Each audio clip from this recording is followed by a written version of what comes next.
Bueno, en esta primera teoría de campo eléctrico simplemente vamos a comentar un poco aspectos esenciales de la ley de Coulomb. Bien, lo que nosotros sabemos desde pequeños es que cargas del mismo signo se van a repeler y de signo contrario se atraen. Vale, esa es una idea muy sencilla, pero muy importante. En 1785, Charles Coulomb establece una ley. Las leyes en física explican lo que ocurre. Las teorías explican el por qué, van más allá. Bien, el enunciado es similar a la ley de la gravitación universal, pero ya aparece una primera diferencia en que las fuerzas eléctricas pueden ser atractivas o repulsivas. Las gravitatorias siempre son atractivas. Dice que la fuerza de atracción o repulsión entre dos cargas eléctricas puntuales, hay que decir, ya lo veremos luego, que como todas las leyes en física hay que saber cuándo se pueden aplicar, y la ley de Coulomb se puede aplicar cuando las cargas son puntuales, muy pequeñitas, puntos, podemos considerarlas como puntuales, o cuando tienen un cierto volumen, pero están a una distancia tal que esa distancia es mucho mayor que el tamaño de las cargas. Y entonces volveríamos a decir que se las puede considerar puntuales. Cuanto mejor sea esa aproximación, la ley de Coulomb será más exacta. Dice que es directamente proporcional al producto de las cargas e inversamente proporcional al cuadrado de la distancia que las separa. Entonces, vamos a ver un poco las características. Recordar que todas las fuerzas son producto de la interacción entre cuerpos. Siempre que haya fuerzas, hay un culpable. Hay otro cuerpo o cuerpos responsables de que aparezca esa fuerza sobre el cuerpo que estoy estudiando. Para que haya fuerzas eléctricas, ambas deben poseer carga. Si yo tengo dos cuerpos neutros, entre ellos establecerá una interacción gravitatoria, por ejemplo, pero nunca una interacción eléctrica. Tienen que ser cuerpos cargados. Nosotros, por ejemplo, tenemos un montón de cargas. ¿Qué pasa? Que tenemos básicamente el mismo número de cargas positivas que de negativas y somos neutros eléctricamente. Y recuerda, siendo la fuerza un vector, pues ¿cómo la puedes describir? Tienes que decir qué módulo, qué dirección, qué sentido, qué punto de aplicación. El punto de aplicación de una fuerza va a ser, oye, quiero saber la fuerza que actúa sobre el cuerpo 2, por ejemplo. Y la fuerza es debida a la interacción con el cuerpo 1. Pues si quieres dibujar la fuerza que actúa sobre el cuerpo 2, el punto de aplicación estará en el cuerpo 2. Ese es el punto de aplicación. El módulo, lo que nos dice este enunciado con letras, proporcional al producto de las cargas e inversamente proporcional al cuadrado de la distancia. Vamos a ir mirando por aquí ya cómo va a quedar. Fijaos aquí. Directamente proporcional, hay otra constante de proporcionalidad como la constante de la gravitación universal, ¿vale? Pero distinta, está acá, que ya veremos quién es la constante de proporcionalidad y es directamente proporcional al producto de las cargas e inversamente proporcional al cuadrado de la distancia que las separa. ¿Qué dirección va a tener esta fuerza? Siempre a lo largo de la recta que una ambas cargas. Tan sencillo como eso. Siempre va a estar dirigida a lo largo de la recta que une ambas cargas. Sentido, pues atracción o repulsión dependiendo de las cargas. ¿Que son del mismo signo? Se van a atraer. En este dibujillo son del mismo signo. Lo he dicho mal, del mismo signo se repelen. Pues como en este dibujo. Si son del mismo signo, se van a atraer. ¿Cómo representamos matemáticamente este vector? Bueno, aquí lo tenéis descrito también en la teoría del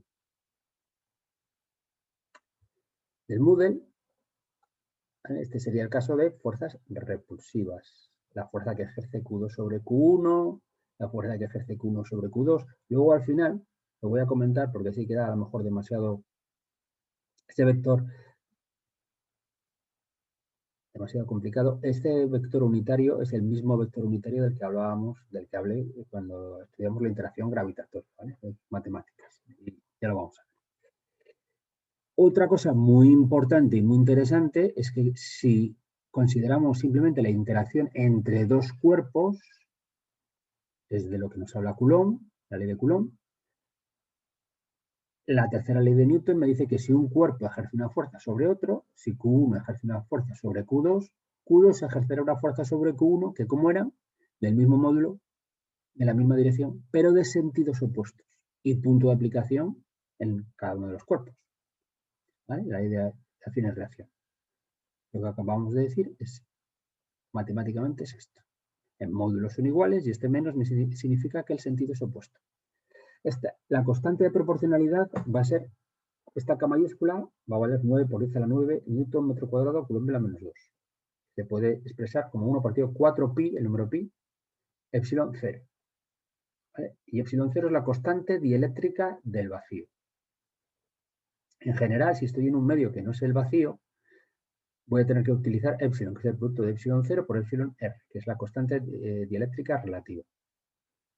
¿Vale? Entonces, en el vacío, la fuerza eléctrica va a obtener el máximo valor, porque en cualquier otro medio que no sea el vacío, este valor de epsilon siempre va a ser mayor que el epsilon 0. Entonces, la constante K va a ser menor. Eso no pasaba con la constante de la gravitación universal, que esa es independiente del medio en el que estés. Debajo del agua, en el aire, en el vacío, da igual. Aquí no, aquí depende del medio. En algún problema, si te lo comentasen, te tendrían que dar el valor de esa epsilon relativa, ¿vale? Pero siempre tienes que saber que esa K, su máximo valor es en el vacío. En cualquier otro medio va a ser menor. ¿Vale? Por ejemplo, en el agua es 80 veces menor.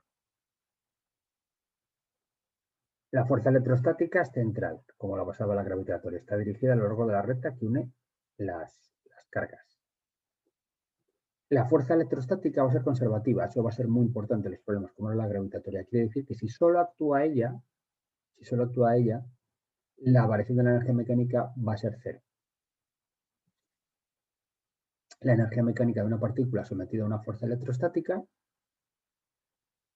no va a variar.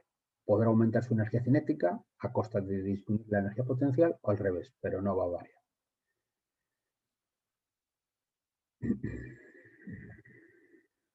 ¿Vale? Aquí comento cargas de igual signo, la fuerza va a ser repulsiva. Si las cargas fuesen de distinto signo, habría que colocar un signo menos delante y las fuerzas tendrían el mismo signo que en el caso gravitatorio. Corresponde a una fuerza atractiva. Eso lo voy a dibujar luego al final, ¿vale? Se ve fácil. La diferencia fundamental con la gravitatoria es que aquella era siempre atractiva. Aquí comento lo de cuándo es aplicable la ley de Coulomb, ya lo he dicho.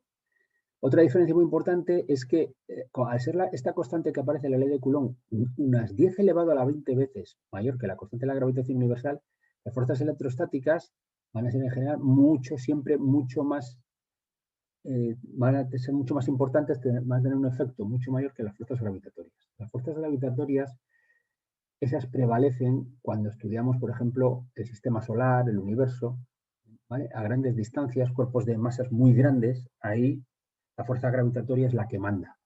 Pero, por ejemplo, si estudias la interacción entre los electrones y el núcleo atómico, las fuerzas electrostáticas son muchísimos órdenes de magnitud mayores que las fuerzas gravitatorias. Las fuerzas gravitatorias, por ejemplo, al estudiar el núcleo, los electrones, los átomos, las moléculas, es completamente despreciable frente a las fuerzas eléctricas. La unidad de carga en el sistema internacional se llama Coulomb. De Coulomb, de la ley de Coulomb, pues el Coulomb.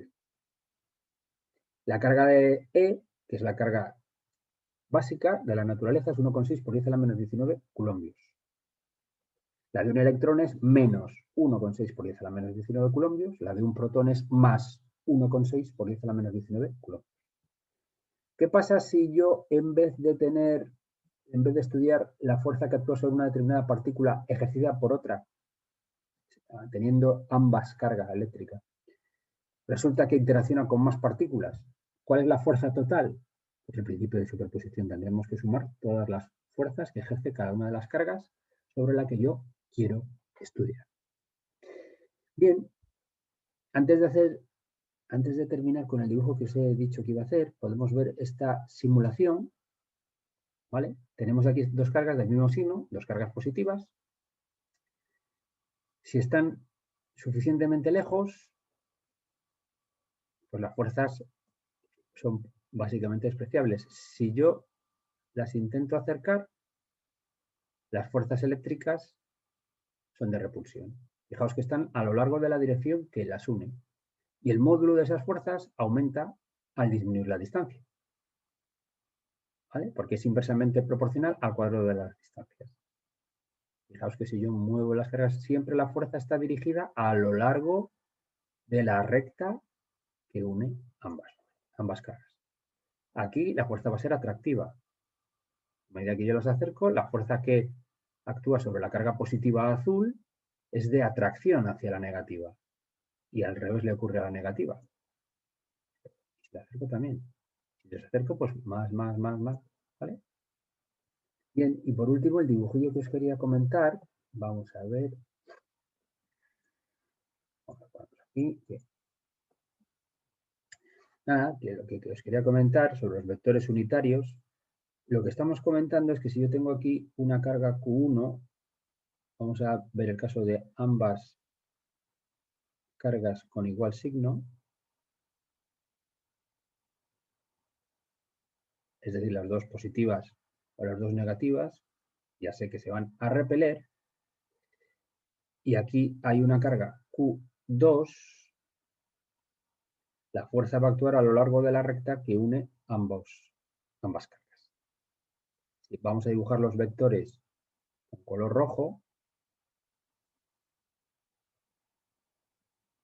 este puedo decir que es el vector, los vectores, vamos a dibujar aquí los dos vectores, el vector fuerza y los vectores unitarios, que aparecen en la definición matemática. Vamos a ver dónde quiero ir. Aquí, por favor. Pues vamos a escribir. Esta sería la fuerza F1,2, es decir, la fuerza ejercida por la carga 1 sobre la carga 2, la fuerza que sufre 2, y este es el vector unitario U12. De tal forma que esta fuerza F1,2, que es la fuerza que sufre la carga 2, esa constante K por Q1, por el producto de las cargas, dividido en la distancia que la separa, ¿vale? La distancia que la separa es esta, R, por este vector unitario, U12. Fíjate que este vector unitario siempre es, como en el caso gravitatorio, por su definición matemática, siempre va a tener el sentido de alejarse, por así decirlo, ¿vale? Para si se te quieres recordarlo, ¿vale? F2,1, los vectores unitarios siempre se alejan, tienen el sentido de alejarse.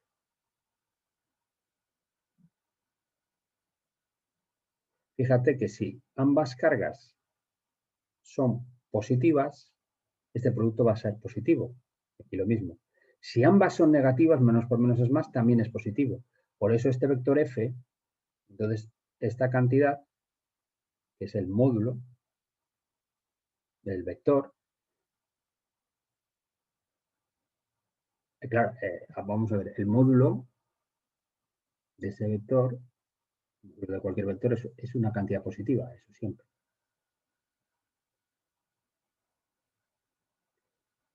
Y va a ser igual al módulo de F2,1. Bueno, los módulos son siempre positivos. Esta sería la componente, ¿vale? Si ambas cargas son positivas, pues este vector F1,2 y U12 tienen el mismo sentido. Si son ambas negativas, también. ¿Pero qué pasa si una es positiva y otra es negativa? Otra vez. Si las cargas son de distinto signo, aparecería por aquí un signo menos. Si las cargas son de distinto signo, digo, oye, eso quiere decir que se atraen. ¿Vale? Matemáticamente todo va a concordar. Fijaos, vuelvo a tener aquí la carga Q1, la misma situación, tengo aquí la carga Q2, pero ahora ¿qué pasa? Vamos a dibujar otra vez los vectores, color rojo, pero ahora tengo mi vector unitario, este de aquí, pero el vector fuerza va a ser este de aquí.